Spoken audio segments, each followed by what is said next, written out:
পরম করুণাময় এবং অত্যন্ত দয়ালু। আজকে আমি শুধু আপনারা সংখ্যায় মানুষ বেশি, এই কারণে আমি উপরে দাঁড়ায় রয়েছি। আমি গেলে সবার চেহারা একসাথে দেখতে পারবো না, কিন্তু আমারে আজকে যে উপরে তুলছেন এটার জন্য যারা আমার পাশে আছে তারা যতটুকু, তার চেয়ে বেশি আপনারা যারা নিচে আছেন তারা আমারে উপরে তুলছেন।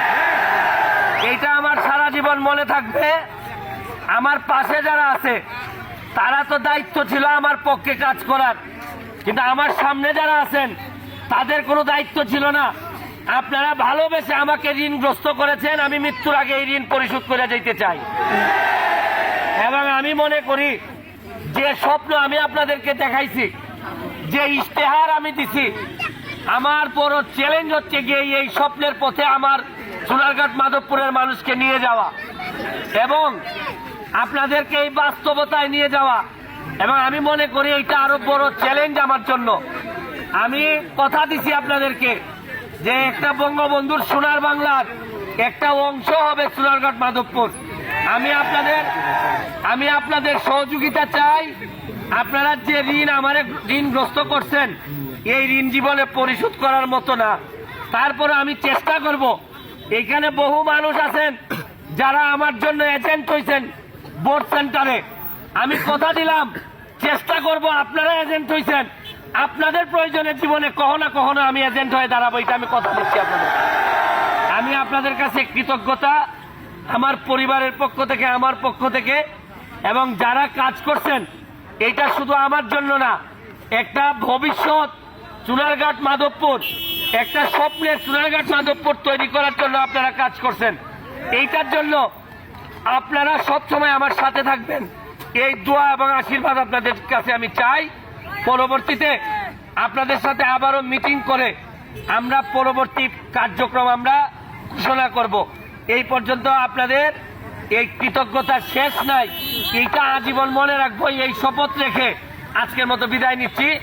আপনারা অনেক কষ্ট করছেন, বাড়ি ঘরে গিয়ে একটু রেস্ট নেন, কারণ নিশ্চিত থাকেন রেস্ট খুব বেশি আপনাদেরকে আমি দিব না। কারণ এমপি হইলেই আমি যে কাজটা করবো আপনাদের সবাই আমি কাজে লাগাইতে চাই, আপনাদেরকে আমি টায়ার্ড বানাইতে চাই এবং এলাকার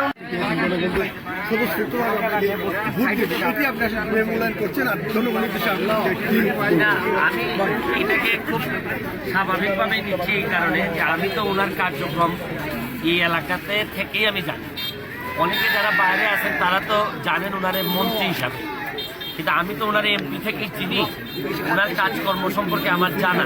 এই কারণে আমি প্রথম থেকেই আমার বিশ্বাস ছিল যে আমি একটা বিশাল ব্যবধানে জেতার সম্ভাবনা। তার উপর নানা রকম প্রেশার ছিল, আপনি জানেন যে প্রেশারের কারণে ডিফিট হইতে পারত, কিন্তু আমি মনে করি যে এটা আমার কাছে এক্সপেক্টেড ছিল। আর বরাবরের মতোই যে আমি বিশ্বাস করি যে ঘাম কখনো প্রতারণা করে।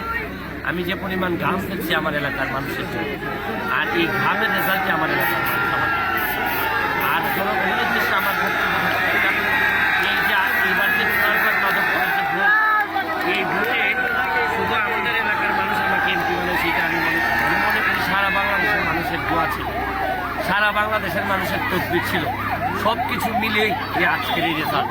এবং আমি সবাইকে আমার ব্যক্তিগত এবং আমার পরিবারের পক্ষ থেকে ধন্যবাদ দিচ্ছি।